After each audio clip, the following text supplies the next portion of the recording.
So guys দেখেন একটি power bank কিনেছিলাম শখ করে। পাওয়ার ব্যাংকের ভিতরে দেখেন ব্যাটারির অবস্থা দেখেন। এই যে আমাদের যে বাটন মোবাইল আছে না, বাটন মোবাইলের ব্যাটারি এগুলা। আর ভিতরে দেখেন আধা কেজি ওজনের এক গ্লাস। এটাতে এমন ভাবে লাগাইছে বোঝার মতো না। দেখেন এটা চাবি দিয়ে গুতায় খুলছি এক ব্যাগ পাটারে।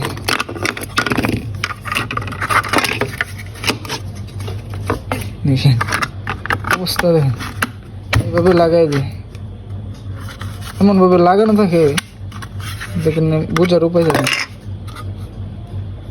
দেখছেন ব্র্যান্ডের নাম বলে উপো।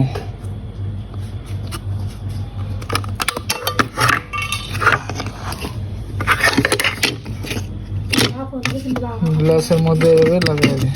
আপনারা ভুলেও যাচাই বাছাই ছাড়া এগুলা কিনবেন না পাওয়ার ব্যাংক।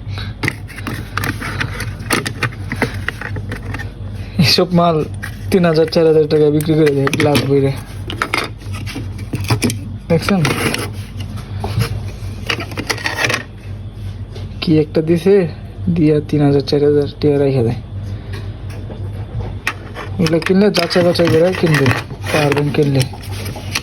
দেখেন আটা দিয়ে কিভাবে লাগিয়ে রাখছে।